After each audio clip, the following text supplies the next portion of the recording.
I stared at the text message on my phone, feeling like someone had punched me in the gut. My mother wrote, "Please don't bring your kids this year. They're too loud for Christmas."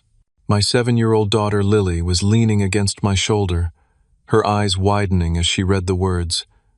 "Grandma hates us?" she whispered, her voice breaking. I knelt down, looking into her eyes while forcing a smile. "No, honey. Grandma just forgot who feeds her." I texted back a single word. "Understood." As family photos flooded my phone showing the elaborate table I funded, they had no idea what awaited them. The kitchen was quiet, except for the sound of Ashley chopping vegetables. I watched her from the doorway, hesitating to share the message that had left me feeling hollow inside. At 38, I'd built a successful construction company, provided for my family, and made sure my mother was taken care of since my father passed away 6 years ago. Now this text had thrown everything into question. "You're staring," Ashley said without looking up. "What's wrong?" I handed her my phone. Her expression shifted from confusion to rage as she read the message. "Your mother is unbelievable," she said, putting down the knife with more force than necessary. "After everything you do for her? She doesn't want Lily and Tyler at Christmas because they're too loud? They're 5 and 7, for God's sake. That's what kids do." I took a deep breath. "I know. What did you say back? Please tell me you told her off." "I just said, understood." Ashley's eyes widened. "That's it? Silas, you can't be serious. You're just going to accept this? Your brother and his wife will be there with their perfect silent children while we sit at home." I could hear Lily and Tyler playing in the living room. Their laughter, normally a source of joy, now made my chest tighten. How could my mother reject her own grandchildren? "They're not disobedient," Ashley continued, her voice rising. "They're normal, happy kids. And it's Christmas. She's their grandmother." "I know," I said again, my voice level. "Trust me, I'm not happy about this either." Ashley studied my face. "You're too calm. What are you thinking?" I pulled out a chair and sat down at our kitchen table. "Dave and Pamela will be there."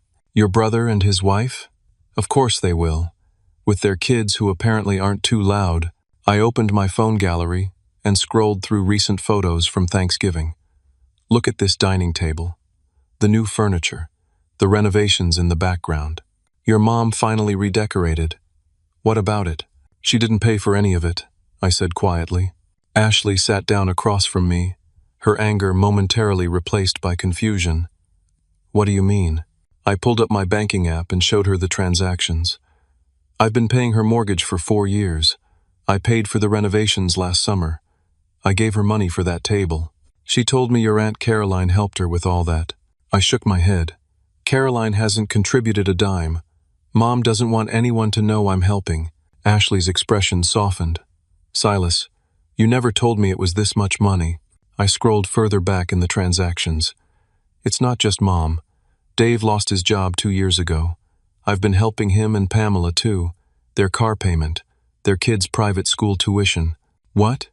But they always act so superior?" "Yeah, that's the deal. They take the money but pretend they don't need it. And now they're having Christmas dinner at a table I bought, in a house I maintain, while my kids aren't welcome." Ashley leaned back in her chair, processing this information. "Why keep it a secret from me? I didn't want to burden you with it. And honestly, I was embarrassed. My own brother can't admit he needs help. My mother pretends her financial stability is from good planning rather than her son's support." Ashley reached across the table for my hand. "So what's the plan? Because I know that—" "Look, you're planning something." I squeezed her hand. "I'm done being the family ATM who gets no respect. I'm done letting them treat our children like they're not good enough." I pulled another folder from my bag and laid it on the table. "And there's something else they don't know." "What's that?" 3 years ago, when the bank was threatening to foreclose on Mom's house, I didn't just make payments. I bought the mortgage outright. The house is technically mine." Ashley's eyes widened. "You own your mother's house? Does she know?" "No. I never told her because I didn't want her to feel like a failure. I wanted her to keep her dignity. But now she's using that house to exclude my children on Christmas. That changes everything." Ashley's expression shifted from shock to a slow smile. "So, what exactly are you planning to do?" I'm still working on that, I replied, my mind already turning over possibilities. But one thing's for certain. This Christmas isn't going to go the way they expect. The next morning I found Lily sitting at her small desk, carefully coloring a homemade Christmas card. Her tongue poked out between her teeth as she concentrated on staying inside the lines. "Who's that for, Princess?" I asked, though I already knew the answer. "Grandma," she said without looking up. "Even if we can't go to her house, I want her to have a nice card." I felt a surge of pride mixed with heartache. My daughter still wanted to spread joy to someone who had rejected her. The unfairness of it all made my jaw clench. "That's very kind of you," I managed to say. My phone buzzed. Another text from my mother. "Dave and Pamela are bringing their famous apple pie. Caroline is coming after all. It's going to be wonderful." I put the phone away without responding. Caroline had told me she was traveling abroad for the holidays when I'd called to ask if she could help with Mom's expenses this month. Another lie in a growing collection. Tyler bounded into the room carrying his toy truck. "Dad, when are we going to Grandma's house?" Before I could answer, Lily spoke up. "We're not going this year, dummy. Grandma doesn't want us there." Tyler's face fell. "But what about presents? Grandma always has presents." I knelt down to his level. "We're going to have our own special Christmas right here, buddy. And there will be plenty of presents, I promise." He nodded, but the disappointment in his eyes cut through me like a knife. My phone rang. It was my lawyer, Stan Peterson. "I need to take this," I told the kids, stepping into my home office and closing the door. "Silas, I've reviewed everything," Stan said. "The deed is clear. You're the legal owner of the property. Your mother has been living there under an informal arrangement, but legally speaking, you have every right to be there." "What about the power of attorney paperwork I mentioned?" "If your brother David has power of attorney over your mother's affairs, that doesn't affect your ownership of the house. But if you're concerned about financial impropriety, we should discuss that further. Do you have evidence?" "Just suspicions for now," I replied, "but I'm working on it." "Thanks, Stan. I'll keep you posted." After hanging up, I called my accountant and asked him to compile all records of payments I'd made to or on behalf of my mother and brother over the past 5 years. The total was going to be substantial. When I emerged from my office, Ashley was waiting with a cup of coffee. "Financial battle stations?" she asked, nodding toward the office. "Just covering all bases," I replied, taking the coffee gratefully. "Silas, what exactly are you planning? We're supposed to be thinking about what to tell the kids about Christmas, and instead you're in there making calls to lawyers and accountants." I took her hand and led her to our bedroom where the kids wouldn't overhear. "Remember that underwater mortgage I told you about? The one I took over for Mom?" "Yes. You said you bought it from the bank when they were threatening foreclosure. What I didn't mention is that I paid it off completely last year." Ashley's eyes widened. "You own the house free and clear? Silas, that must have cost a fortune." "It did. But I wanted Mom to be secure. I was planning to transfer the deed to her name as a gift once Dave got back on his feet and could help with her ongoing expenses. But now I'm thinking about a different kind of Christmas gift." I pulled out the deed from my desk drawer and showed it to Ashley. "This house isn't just a financial investment. It's my childhood home.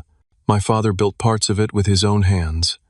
And now my mother is using it to exclude our children." Ashley studied my face. "So what's the plan?" "We're going to her house for Christmas dinner." "But she specifically said—" "I know what she said. But it's my house. We're going." "You're going to tell her that you own her home on Christmas Day? Isn't that a bit nuclear?" I sighed, running my hand through my hair. "I don't want to embarrass her. That's never been my goal. But I can't let this stand. I can't let my kids think they're not good enough for their own grandmother." Ashley sat on the edge of our bed, considering. "What if there's more to this than we know? Your mother has always doted on the kids before. This seems so out of character." "That's what bothers me too," I admitted. "Mom has always been passive-aggressive, but this is different. It feels like someone else's influence." "Dave and Pamela? Possibly. Or Caroline. Something isn't adding up." My phone buzzed again with another group text. This time it was a photo of the Christmas tree at my mother's house, loaded with presents underneath. I recognized the ornaments I'd bought her last year, each one chosen specifically because they reminded me of happy childhood memories. "They keep rubbing it in," I muttered, showing Ashley the photo. "Look at the presents. I bet half of those were purchased with money I gave her." Ashley squeezed my arm. "So what now?" "Now I make some more calls, gather some more information, and prepare for a Christmas my family won't forget." I didn't tell Ashley the rest of my plan. I didn't tell her about the meetings I'd scheduled with the directors of 3 different senior living communities, or about the realtor I'd asked to evaluate the market value of my mother's house. Some things were better kept to myself until I was sure of my next move. Christmas Eve morning dawned bright and cold. I woke early and slipped out of bed, careful not to disturb Ashley. In the kitchen, I made coffee and checked my phone. 3 more texts had arrived overnight, all from the family group chat that I'd been conspicuously excluded from but that my cousin had been secretly forwarding to me. "Dave, got the ham today. It's massive. Pamela, tree is perfect this year. Caroline brought ornaments from Europe. Mom, can't wait to see everyone tomorrow. Everything's ready. No mention of our absence. No acknowledgement that her grandchildren would be missing Christmas at Grandma's for the first time. It was as if we'd been completely erased." I heard a small noise and looked up to see Lily in her pajamas, clutching her stuffed rabbit. "Morning, Dad," she yawned. "Is it Christmas yet?" "Christmas Eve," I corrected gently. "One more sleep until Santa comes." She climbed onto a kitchen stool. "Are we really not going to see Grandma tomorrow?" I hesitated, my plan solidifying in my mind. "Would you still like to go?" Her eyes lit up. "Yes, but I thought Grandma said no." "Sometimes adults change their minds," I said carefully. "Let's wait and see." After breakfast, I retreated to my office while Ashley took the kids to the park. I spread out all the documents my accountant had sent over.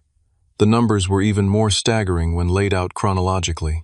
4 years of mortgage payments, $120,000. Home renovation costs, $73,000. Final mortgage payoff, $206,000. Monthly stipend to my mother, $36,000 per year for 6 years. Loans to Dave and Pamela, $68,000 over 2 years. Private school tuition for their kids, $40,000 per year. None of it had ever been repaid. Not a single dollar. And not once had any of them publicly acknowledged my help. I'd done it because it was the right thing to do. After Dad died, Mom had been lost. Dave had struggled with keeping steady employment. I'd been the lucky one, building my construction business from the ground up, finding success while they floundered. It had felt like my responsibility to help. But this exclusion of my children was a step too far. I gathered the most important documents into a folder: the deed to the house, bank statements showing the payments, and the power of attorney form Mom had signed, giving me authority to act on her behalf if needed. I'd never used it, out of respect for her independence. Dave didn't know it existed. When Ashley returned with the kids, I called them all into the living room. "I've made a decision," I announced. "We are going to Grandma's house tomorrow." Tyler cheered, but Lily looked uncertain. But Grandma said no. "Sometimes," I said carefully, "adults make mistakes. I think Grandma made a mistake, and we're going to give her a chance to fix it." Ashley gave me a questioning look. I nodded slightly, letting her know I was committed to this course of action. "We'll bring all our presents," I continued, "and we'll be on our very best behavior, right?" Both kids nodded solemnly. "What if they shut the door in our faces?" Ashley asked later, after the kids were in bed. "They won't," I said confidently. "Not when they see the kids all dressed up and excited. And if they try, I have the deed." "Are you really going to play that card?" "Only if absolutely necessary. I'm hoping it doesn't come to that." Christmas morning arrived with the excited squeals of children discovering that Santa had indeed found our house. We opened presents, had a special breakfast, and then began preparing for our unannounced visit to Grandma's house. Ashley helped the kids dress in their nicest clothes. Lily wore the red velvet dress that Mom had actually bought her for this very occasion, and Tyler wore a little suit with a clip-on tie. They looked perfect. hardly the wild, disruptive children my mother had described. We loaded the car with presents and the side dishes Ashley had prepared. I placed my folder of documents in my briefcase, hoping I wouldn't need it. The drive to my mother's house took 40 minutes. As we pulled onto her street, I could see several cars already parked in the driveway. Dave's SUV, Pamela's luxury sedan, and an unfamiliar silver Lexus that I suspected belonged to my Aunt Caroline. "Are you sure about this?" Ashley asked one last time as I parked along the curb. "Absolutely," I replied, more certain than ever. "This is our family too." We unloaded the car, each of us carrying gifts and food. As we approached the front door, I could hear laughter and Christmas music inside. I took a deep breath and rang the doorbell. The door swung open, and there stood my brother Dave, a glass of wine in his hand and a stunned expression on his face. "Silas? What are you?" I thought. "Merry Christmas, Dave," I said calmly. "We brought presents." Before he could respond, my mother appeared behind him. She froze when she saw us, her hand rising to her throat. "What's going on?" came another voice, and then my Aunt Caroline stepped into view. My stomach dropped. Caroline was supposed to be in Europe. She'd explicitly told me she couldn't help with Mom's expenses because she was traveling for the holidays. Her eyes widened when she saw us. "Silas? And the children?" What a surprise. I maintained my composure despite the shock of seeing her there. Surprise indeed. "I thought you were in Europe, Aunt Caroline." She blinked rapidly. "Oh well, my plans changed at the last minute." "Clearly," I replied. "May we come in? It's cold out here." Dave started to say something, but my mother interrupted. "Of course, come in. I wasn't expecting you." "Clearly," I echoed, using Caroline's excuse against them. But plans change, don't they? We stepped inside, the warmth of the house, a stark contrast to the cold reception. The children, sensing the tension, stayed close to Ashley. "Grandma, we brought you presents," Lily said bravely, holding out a gift bag that contained her handmade card and a scarf she'd helped Ashley pick out. My mother took it automatically, her expression a mix of guilt and confusion. "Thank you, dear. That's very thoughtful." From the dining room, Pamela emerged. Her face hardened when she saw us. "What's going on?" I thought. "Change of plans," I said smoothly. "We decided family should be together at Christmas. All family." Pamela shot a look at my mother, something unspoken passing between them. In that moment, I knew with absolute certainty that Pamela had been behind the exclusion.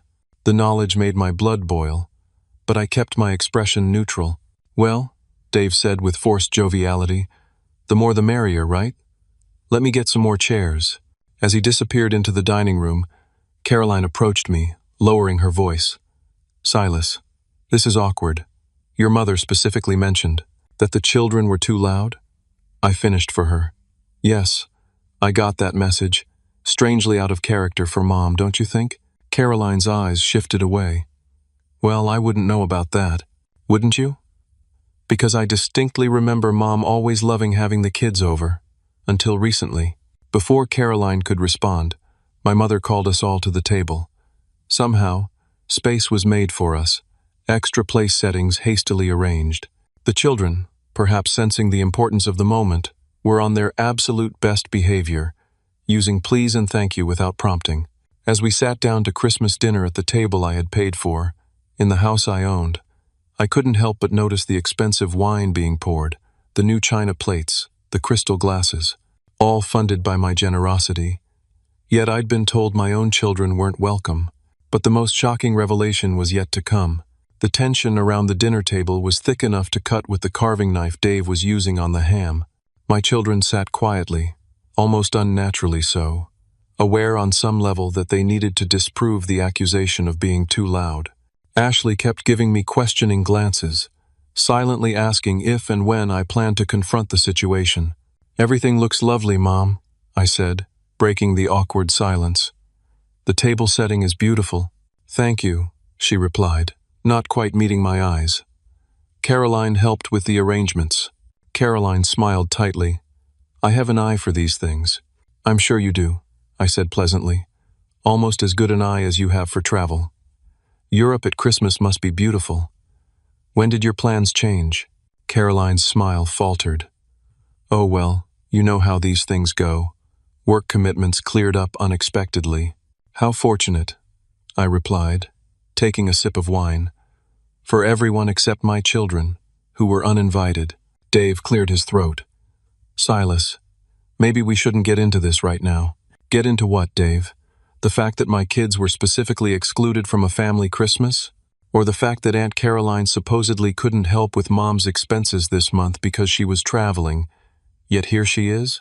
An uncomfortable silence fell over the table. Tyler looked up at me with wide eyes, while Lily studied her plate intensely. Silas, my mother began, her voice strained. I just thought, with so many people already, and the children being so energetic. They're children, Mom. That's what children do. Your grandchildren, who love you and were heartbroken to think you didn't want them here. Pamela cut in, her voice sharp. There's nothing wrong with wanting a peaceful Christmas, Silas. Some of us appreciate a little tranquility. I turned to look at her directly. Is that right, Pamela? Is that why you suggested to Mom that the kids shouldn't come? Pamela's face flushed. I don't know what you're talking about. No? Because Mom has never had a problem with the kids before. This exclusion has your fingerprints all over it. Dave put down his knife with a clatter. That's enough, Silas.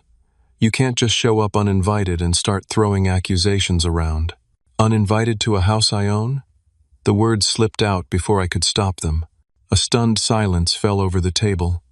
My mother's fork froze halfway to her mouth. What did you say? Dave asked, his voice dangerously low. I hadn't planned to reveal this so early, but there was no taking it back now.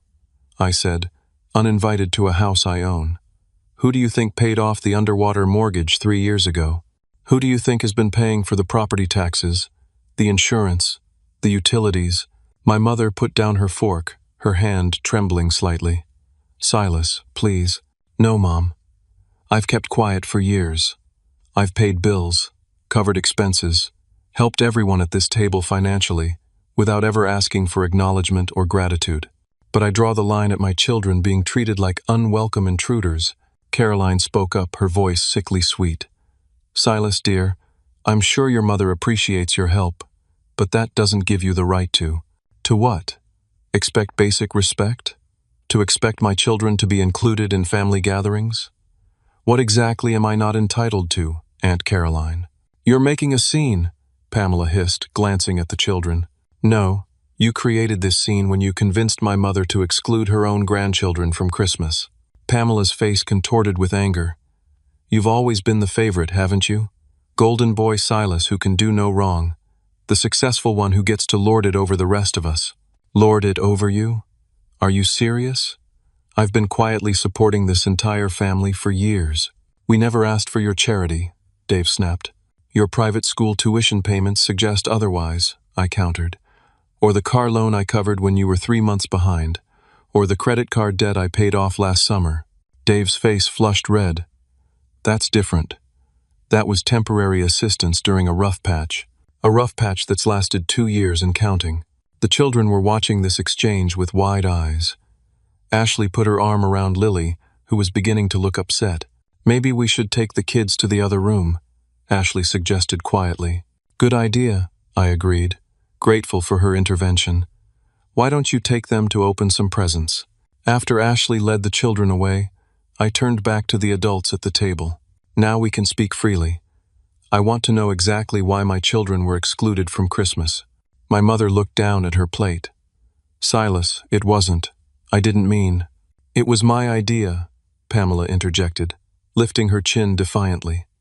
Your kids are out of control, always running around, always demanding attention. Some of us wanted one holiday without the chaos. My children are perfectly normal, well-behaved kids. They're not even being loud right now, are they? Despite the tension in this room that they can definitely feel, that's just because they're on their best behavior today, Pamela argued. Last time they were here, Tyler broke that figurine. He accidentally knocked it over and then cried for 20 minutes because he felt so bad. He was 4 years old, Pamela. Accidents happen. My mother suddenly looked confused. What figurine? When was this? Dave and Pamela exchanged a glance. The porcelain ballerina, Mom, Pamela, explained slowly, as if talking to a child. From Grandma Catherine. Tyler broke it at Thanksgiving. My mother frowned. No, that's not right. That figurine is still on my shelf. Janet's daughter broke that years ago. An uncomfortable silence fell over the table. Janet was my grandmother, who had passed away decades ago. My mother had confused past and present. Mom, I said gently, are you feeling all right? Before she could answer, Dave cut in. She's fine. Just a little mix-up. It happens to everyone, but I could see from my mother's confused expression that this wasn't a simple slip of the tongue. Something was wrong. Mom, I tried again. What day is it today? She blinked rapidly. It's Christmas, of course. And who am I? She looked at me like I was the one confused. You're my son Silas. And those children in the other room, who are they? She hesitated, her brow furrowing.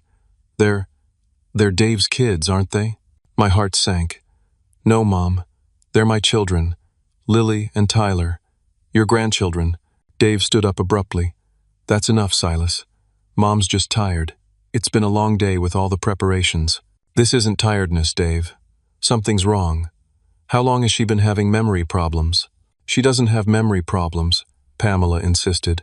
She just gets confused sometimes. It's normal at her age. I looked at my mother, really looked at her, and noticed things I'd missed before. The slight vacancy in her eyes. The way she kept glancing at Dave for cues about how to respond. The tremble in her hands that wasn't just emotion. Mom, I said gently, have you seen a doctor recently? I take her to all her appointments, Dave said defensively. And what did the doctor say? When Dave didn't immediately answer, I knew. She's been diagnosed with something, hasn't she? And you didn't tell me. Caroline shifted uncomfortably in her seat. Silas, medical issues are private family matters. I am family, I said, my voice rising despite my efforts to stay calm. I'm her son. I have a right to know if my mother is ill. You're too busy with your perfect life and perfect family, Pamela snapped. Some of us actually have to deal with the day-to-day reality. While happily accepting my money to do so, I retorted. How convenient. It's mild cognitive impairment, Dave finally admitted. The doctor diagnosed it 6 months ago. It's not serious yet. 6 months ago? And you didn't think to tell me? We didn't want to worry you. Worry me? I'm her son, and I'm the one who's been paying for everything. Did it occur to you that I might want to be involved in her care decisions? My mother looked increasingly distressed. Please don't argue. It's Christmas. I softened my tone immediately. You're right, Mom. I'm sorry. I reached across the table and took her hand. I just want to make sure you're getting the best care possible. She squeezed my hand, a moment of clarity in her eyes. You always were such a good boy, Silas. Always taking care of everyone. That's what family does, Mom. Dave stood up, his chair scraping loudly against the floor. I need some air. As he left the room, Pamela glared at me.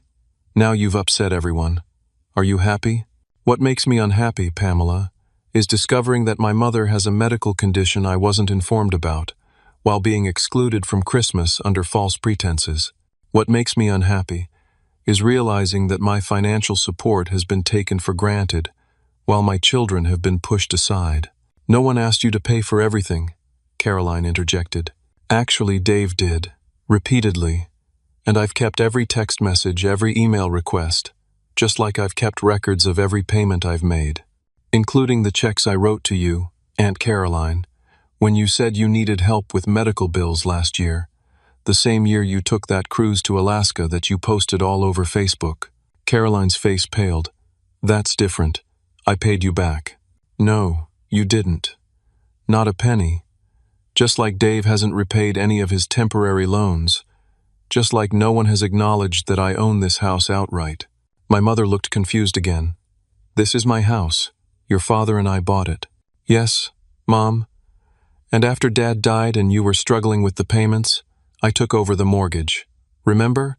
I own it now, but I've let you live here because that's what family does. They take care of each other. Pamela stood up, pointing an accusing finger at me. So that's what this is about? You want gratitude? Recognition? A medal for being such a wonderful son and brother? What I want, I said evenly, is respect. For me and for my children. What I want is honesty about my mother's condition. What I want is for my financial support to not be taken advantage of while my family is treated like an afterthought. The room fell silent as the implications of my words sank in. And then, from the doorway, came a small voice. Dad, why is everyone fighting? Lily stood there, her Christmas dress slightly rumpled, her eyes wide with concern, and in that moment, looking at my daughter's innocent face, I knew exactly what I needed to do. I crossed the room and knelt before Lily, keeping my voice gentle. Sometimes adults have disagreements, sweetheart. Everything's going to be okay. Are you mad at Grandma? She asked, her voice small. No, honey. I'm not mad at Grandma. I'm just concerned about her. My mother approached slowly, her expression softening as she looked at Lily. For a moment, recognition flickered in her eyes. Such a pretty dress, she said. Is it new? Lily looked up at her, confused. You gave it to me, Grandma. For Christmas. My mother blinked rapidly. Did I? It's lovely. The exchange broke my heart. My mother truly didn't remember buying the dress just weeks ago. This wasn't just occasional confusion. Something was seriously wrong. Ashley appeared in the doorway, Tyler at her side. Is everything all right in here? We're just sorting some things out, I said, trying to sound reassuring. Why don't you take the kids to open some more presents?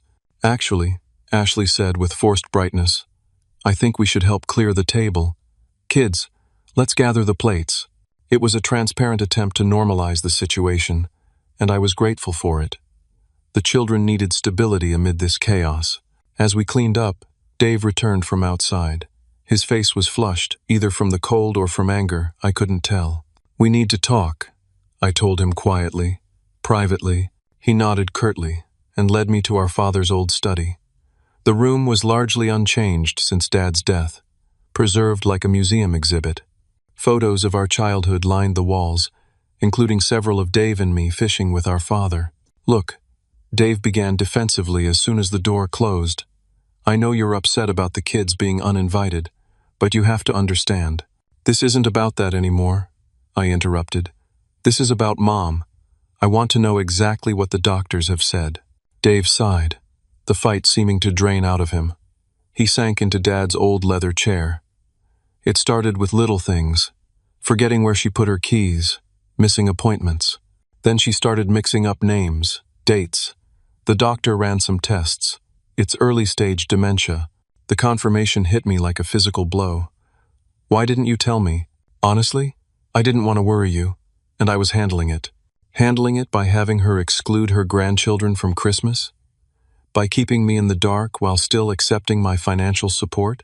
Dave had the grace to look ashamed. The Christmas thing. That wasn't about Mom's condition. That was Pamela.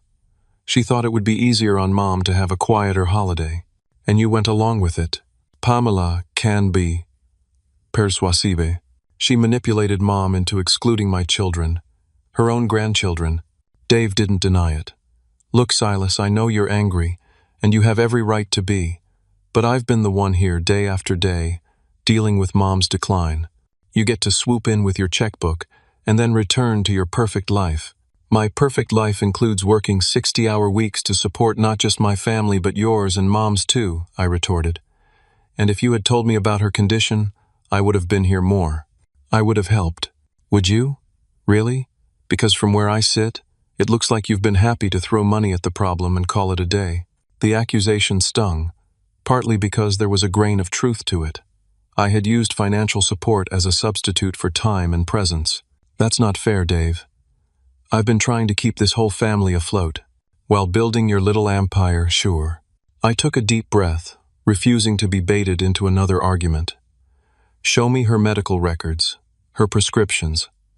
I want to understand exactly what we're dealing with. Dave hesitated.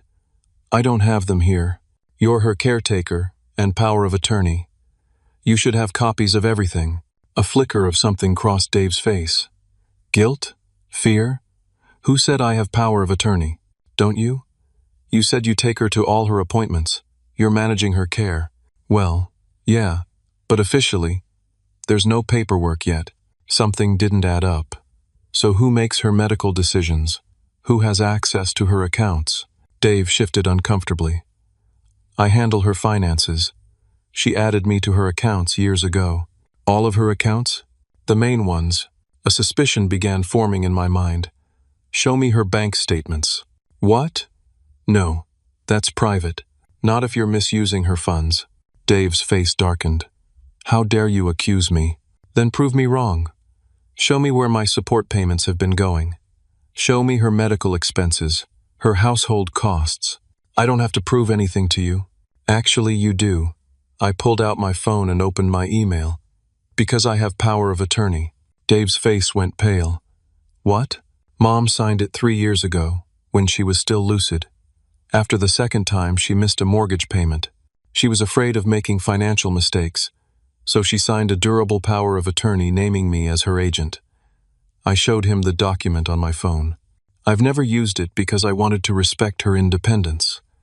But if you're mismanaging her finances while keeping her medical condition from me, that changes things. Dave stood up, his hands clenched into fists. You're bluffing. Call Stan Peterson at Peterson, Williams and Associates. He'll confirm it. The color drained from Dave's face as he realized I was telling the truth. Silas, you don't understand. Then help me understand, Dave. Because from where I'm standing, it looks like you've been taking my money, managing Mom's finances without proper authority, and making unilateral decisions about her care, while excluding me and my family. Dave sank back into the chair, suddenly looking exhausted. It's not what you think. Then what is it? He ran his hands over his face. Things have been tough, okay? The job market's been brutal. Pamela refused to downsize or change the kids' schools. The bills kept piling up. And then Mom started getting worse. So you used her accounts? Money I sent for her care? Just to bridge some gaps. I was going to pay it back. How much, Dave? He wouldn't meet my eyes. I don't know exactly. Ballpark. Maybe. 70,000. I felt physically ill. $70,000? Of Mom's money? Our inheritance, technically, he mumbled. Money I sent for her care is not your inheritance, Dave. It's elder abuse and financial fraud. He looked up sharply. I would never abuse Mom. I love her. I've been here for her while you've been building your business. While stealing her money, I corrected. Money meant for her medical care, her living expenses. I didn't steal it, he insisted. I borrowed it. And I used some of it for her. The new furniture, the renovations, which I already paid for separately, I reminded him. That's double dipping, Dave. And it's illegal. The full gravity of the situation seemed to finally hit him. Are you going to tell her? I don't want to upset her today. It's Christmas. But yes, we're going to have to address this. All of it. What does that mean? It means I'm invoking the power of attorney effective immediately. I'm taking control of Mom's finances and medical decisions, and you're going to pay back every cent you took. Dave's expression hardened. Or what? Or I'll file charges for elder financial abuse. It's a felony, Dave. You wouldn't do that to your own brother. I don't want to, but I will if I have to. This isn't just about money. This is about Mom getting proper care, and about my children not being manipulated and excluded because Pamela thinks they're too loud. Dave slumped in defeat. She'll leave me if she finds out. She already thinks I'm a failure. Despite everything, I felt a pang of sympathy for my brother. I'm not looking to destroy your marriage, Dave, but things have to change. Now, what do you want me to do? First, you're going to tell me everything. All the accounts, all the transactions, all the medical information. Then we're going to create a proper care plan for Mom, with appropriate monitoring and transparency. A knock at the door interrupted us. Ashley poked her head in. Sorry to interrupt, but there's something you both should see. We followed her back to the living room. My mother was sitting on the couch, looking through a photo album with Lily and Tyler. She was smiling, pointing at pictures and telling stories. For a moment, she seemed like her old self. Who's that? Tyler asked, pointing at a photo. That's your daddy when he was about your age, Mom replied, her voice warm with memory. And that's Uncle Dave. They were inseparable back then. Dave and I exchanged a glance, momentarily united by the shared memory. "They look happy," Lily observed. "Oh, they were," Mom said. "Your grandfather used to say they were two sides of the same coin. Different, but part of the same whole." As I watched this tender scene, I realized that despite everything, there was still a family worth fighting for here. My mother needed proper care. My brother needed accountability.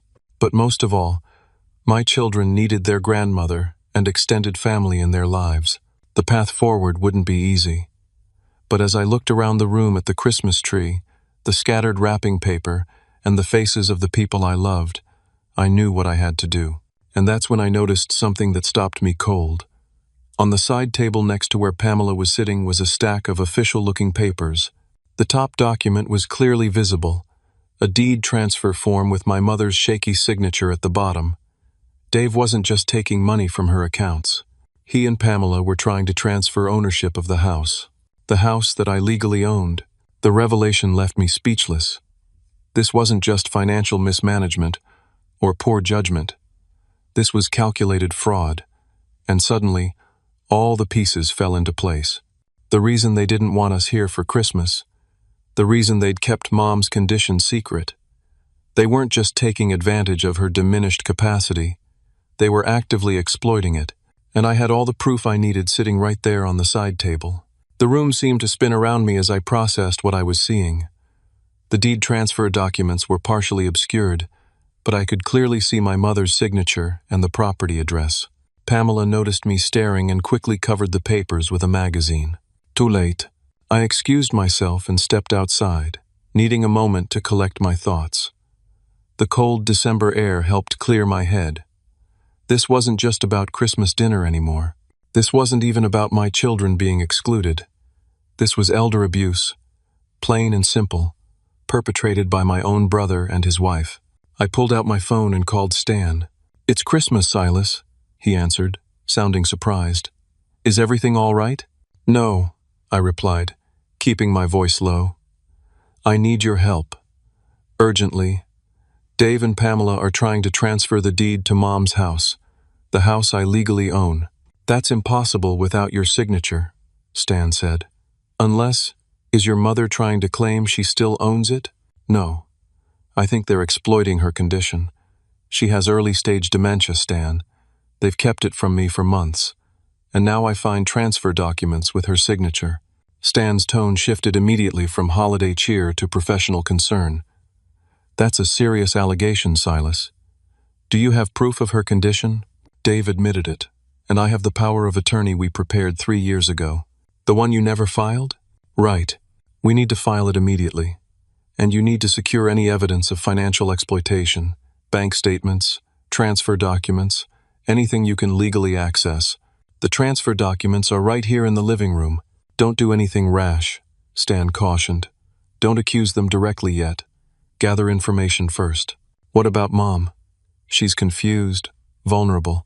They've been making decisions for her, spending money I sent for her care. We can file for an emergency guardianship hearing, but not today. For now, just make sure she's safe. Don't confront Dave and Pamela until we have all our ducks in a row." I agreed and ended the call, then texted Ashley, "Need to talk. Meet me outside." A few minutes later, Ashley joined me on the front porch, wrapping her coat tightly around herself. "What's going on? You look like you've seen a ghost." I explained what I'd discovered, watching her expression shift from confusion to shock to anger. "That's criminal," she said when I finished. "They're taking advantage of your mother's mental state to steal her house. Your house." "I know. And I bet they've been siphoning money from her accounts for a long time. Money I provided for her care. What are you going to do?" Stan says to gather evidence first, not to confront them directly yet. Ashley nodded thoughtfully. "Smart. If you accuse them now, they might destroy evidence, or try to turn your mother against you." "Exactly. But I can't just sit there through Christmas dinner pretending everything's fine." "You don't have to. Focus on your mom and the kids. Be present for them. We can deal with Dave and Pamela later." I took a deep breath. "You're right. Mom and the kids deserve a good Christmas. They're the priority right now." We returned inside to find the family gathering for dessert. My mother had been repositioned at the head of the table, looking slightly disoriented by all the activity around her. The children were chattering excitedly about the presents they'd opened, their earlier wariness forgotten. I took a seat beside my mother and gently covered her hand with mine. "Are you enjoying Christmas, Mom?" She smiled, a genuine smile that reached her eyes. "It's wonderful to have everyone here. I'm so glad you came after all." The simple statement, delivered with such sincerity, nearly broke my heart. She had no recollection of the text message uninviting us, no awareness of the tension and manipulation swirling around her. "Me too, Mom. There's nowhere else we'd rather be." Across the table, Pamela watched our exchange with narrowed eyes. Dave looked nervous, repeatedly checking his phone under the table. Aunt Caroline served pie, making a show of giving the largest pieces to Lily and Tyler. "Such lovely children," she cooed insincerely. "So well behaved." "They always are," I replied pointedly. "Never too loud for family gatherings." Caroline had the grace to look embarrassed. Dave cleared his throat awkwardly. "So, Silas, how's business?" "Thriving," I replied evenly. "We just secured the Miller development contract. 30 high-end homes breaking ground in the spring." That's great," Dave said, his enthusiasm clearly forced. "It means I'll be even better positioned to help with Mom's care," I added, watching his reaction carefully. "Speaking of which, I'd love to review her care plan with her doctors. Get a better understanding of what we're dealing with." Dave's knife clattered against his plate. "Like I said, it's under control. Still, as family, I want to be involved, especially since I've been covering her medical expenses." My mother looked confused. "Medical expenses? Am I sick?" The table fell silent. Dave shot me a warning look, but I ignored it. "You've been having some memory issues, Mom," I said gently. "Nothing too serious, but we want to make sure you're getting the best care possible." "Oh," she said vaguely. "I do forget things sometimes." "We all do," I assured her. "But it's important to have regular checkups and the right support." "Your father always handled all that," she said, drifting into the past again. "He was so organized." "Yes, he was," I agreed. "And now we're going to make sure you're taken care of, just like he would have wanted." Dave abruptly stood up. "I need to make a call. Business matter." He left the room, and Pamela quickly followed. I could hear their urgent whispers from the hallway. Caroline attempted to fill the awkward silence. "Who wants coffee with their pie? Or perhaps a liqueur?" While she bustled about with the coffee service, I slipped into the living room and quickly took photos of the deed transfer documents with my phone, making sure to capture my mother's signature and the date, which was just 2 days ago. Then I returned to the table before Pamela could catch me. The rest of dessert passed in strained conversation. The children, full of sugar and excitement, began to get restless. Ashley suggested they go play with their new toys in the living room, which gave me an opportunity to speak with my mother more directly. "Mom," I began carefully, "I noticed some papers on the side table. Something about the house?" She looked confused again. "Papers?" "Yes, it looked like a deed transfer." "Oh, that." Dave said it was just some routine paperwork, to protect the house. "Protect it from what?" "From, I don't remember exactly. Taxes, I think. Dave handles all that now." "I see. And you trust Dave completely?" "Of course," she said, sounding momentarily lucid. "He's my son." "So am I, Mom." Her eyes clouded over briefly, then cleared. "I know that, Silas. You've always been such a good boy, so responsible." From the hallway, I heard Dave's voice rising in what sounded like panic. "What do you mean it won't go through? We have all the signatures." I excused myself and followed the sound of the conversation. Dave was in the kitchen, his back to me, phone pressed to his ear. "It has to be processed today," he was saying urgently. "We discussed this. The fees have been paid. What more do you need?" I cleared my throat loudly. Dave whirled around, his face draining of color when he saw me. "I'll call you back," he said into the phone, then ended the call. "Silas, I was just trying to push through a fraudulent property transfer on Christmas Day." I finished for him. His eyes widened. I don't know what you're talking about. Save it, Dave. I saw the documents.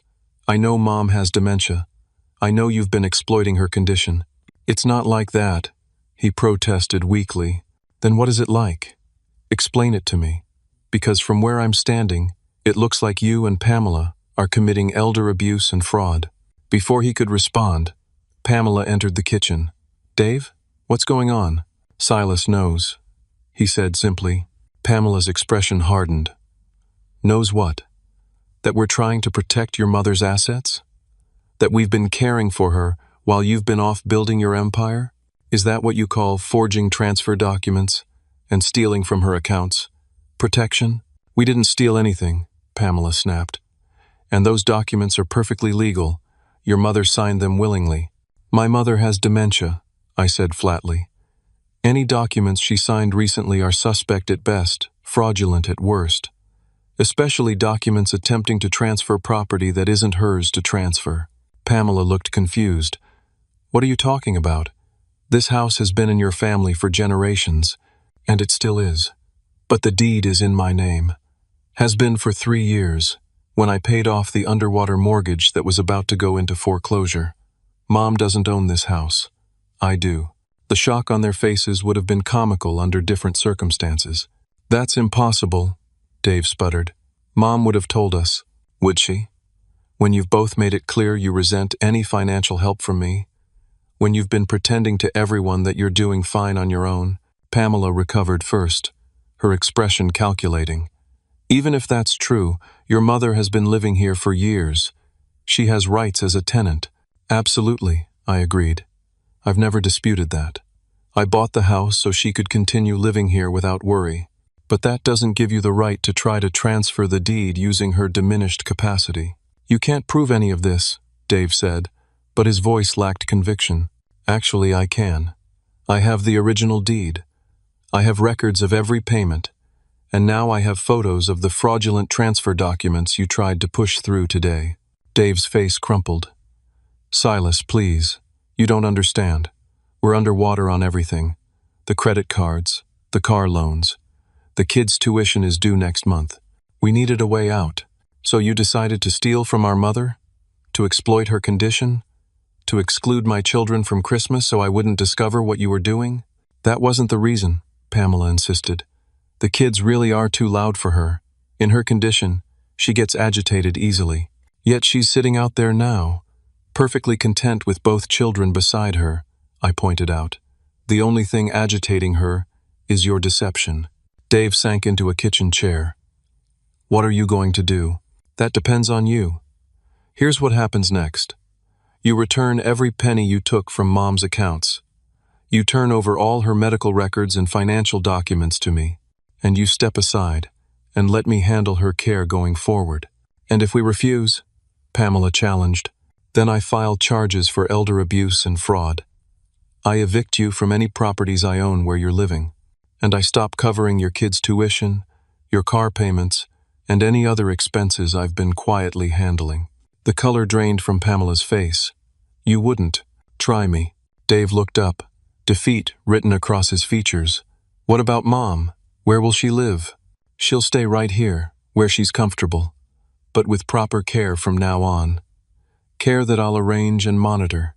And us? That's up to you.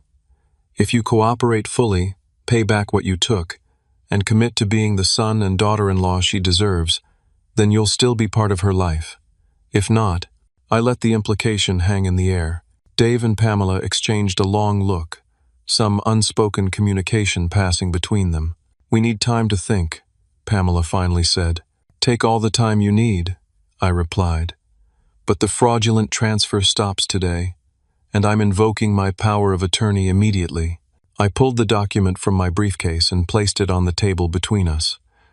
This gives me legal authority to make decisions regarding Mom's care and finances. It was signed 3 years ago, when she was still fully competent. Dave stared at the document, then at me. You've had this all along? Why didn't you use it? Because I wanted to trust you, Dave. I wanted to believe you had Mom's best interests at heart. For the first time, genuine shame crossed his face. I do. Things just got out of hand. Well, They're back in hand now. My hand. From the dining room, we heard my mother call out, "Is anyone going to bring me more pie?" The normalcy of the request broke the tension. Dave actually laughed, a short, desperate sound. "One thing at a time," I said, softening my tone slightly. "Right now, let's just get through Christmas. For Mom's sake. For the kids. We can sort out the details tomorrow." Dave nodded slowly. "Okay. For Mom." For Mom, I agreed. As we rejoined the family at the table, carrying extra slices of pie, I caught Ashley's questioning glance. I gave her a subtle nod, letting her know things were under control. The worst of the confrontation was over, at least for today. My mother beamed as I set a slice of apple pie in front of her. "My favorite. How did you know?" "I remember, Mom," I said gently, "just like I remember everything you taught me about taking care of family." For just a moment, perfect clarity shone in her eyes. "You were always listening, weren't you? Even when I thought you weren't." "Always, Mom. And I still am." She patted my hand. "Good boy. Now, who wants to sing carols after dessert?" As the family gradually shifted from tension to an uneasy truce, I watched my children interact with their grandmother. Despite everything, there was genuine love there. And that, more than any legal document or financial arrangement, was worth fighting for. The evening wound down with reluctant goodbyes. I had achieved what I came for. I had protected my mother, confronted the deception, and most importantly, ensured my children weren't excluded from their family heritage. But as we drove home through the snowy streets, I knew the real work was just beginning. "What happens now?" Ashley asked quietly, after the kids had fallen asleep in the back seat. "Now we rebuild," I replied, "on a foundation of truth this time." 1 year later, our family gathered around a different Christmas table. My dining room was decorated with twinkling lights, evergreen boughs, and the handmade ornaments the children had created throughout the year. The table was set with my mother's china, carefully transported from her house when we had helped her move. After discovering the extent of Dave and Pamela's financial exploitation, I had made the difficult decision to move my mother into a memory care facility specializing in dementia patients. The doctors had confirmed what Dave finally admitted. Her condition was more advanced than they had let on.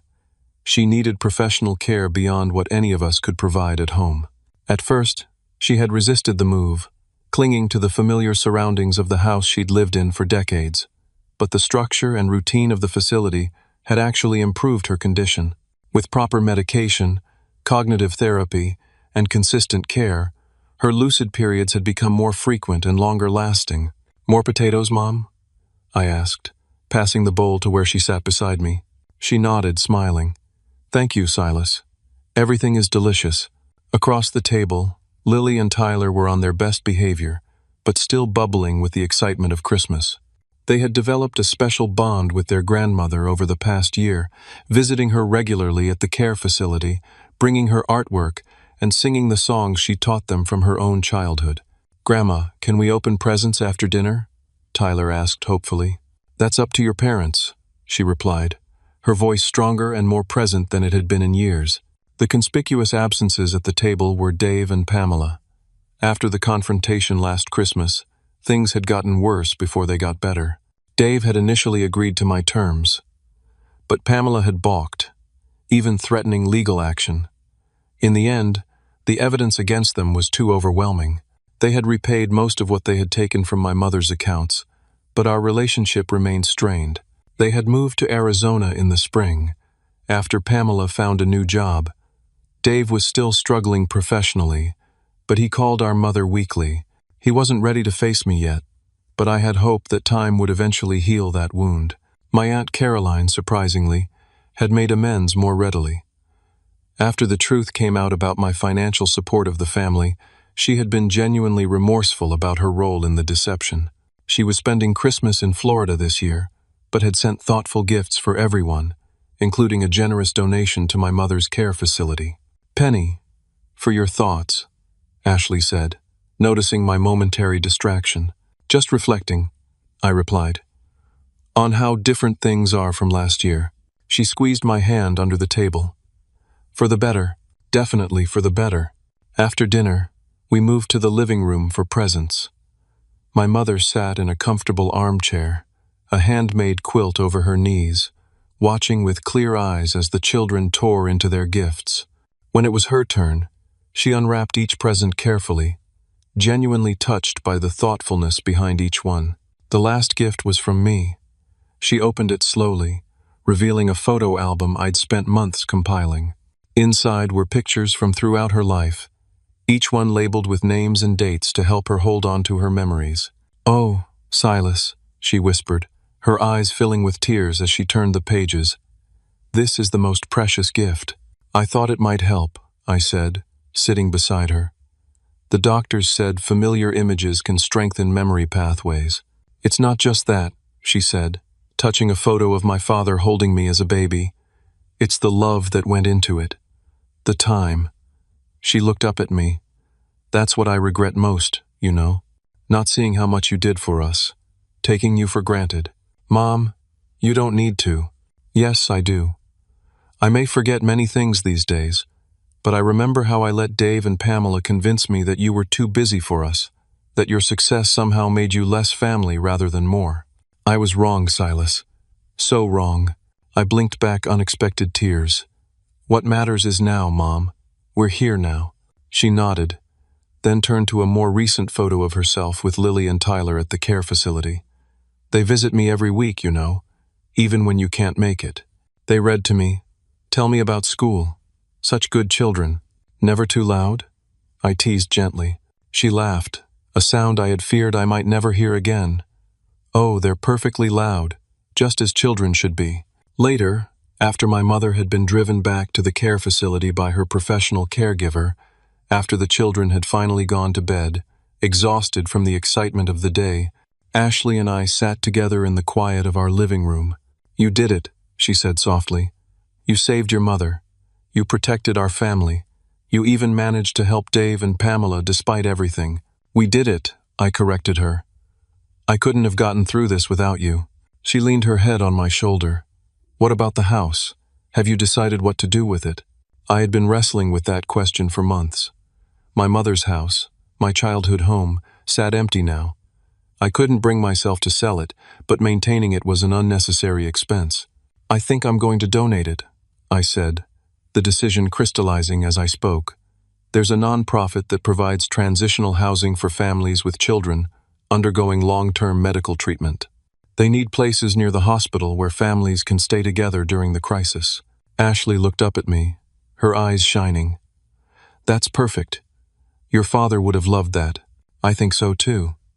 I gazed around our own home, filled with the remnants of Christmas joy.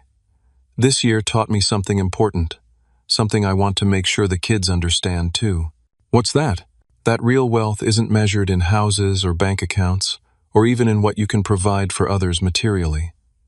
Real wealth is in how you treat people, especially the vulnerable ones in your care." "Your mother knows that now," Ashley said. "I can see it in the way she looks at you." It was a hard lesson for all of us, but worth learning. The house fell silent except for the occasional crackle of the dying fire. Outside, snow had begun to fall again, blanketing the world in clean white. A fresh start, a new chapter. "Merry Christmas, Silas," Ashley whispered. "Merry Christmas," I replied, holding her close and feeling, for the first time in a very long while, that all was right with the world. The next morning, I received a text message that I hadn't dared hope for. It was from Dave. "Merry Christmas, brother. I'm sorry for everything. Maybe we can talk soon?" As I looked at my sleeping children, at my wife making coffee in the kitchen, at the life we had built and protected, I knew what my answer would be. Family was worth fighting for, worth forgiving, worth rebuilding. That was the greatest gift of all. Have you ever had to make a difficult decision to protect your family? How did you balance compassion with necessary boundaries? Please share your thoughts in the comments below. And if this story resonated with you, don't forget to like, subscribe, and share it with someone who might need to hear this message today. Thank you for being part of this journey, and may your holidays be filled with genuine love and family harmony.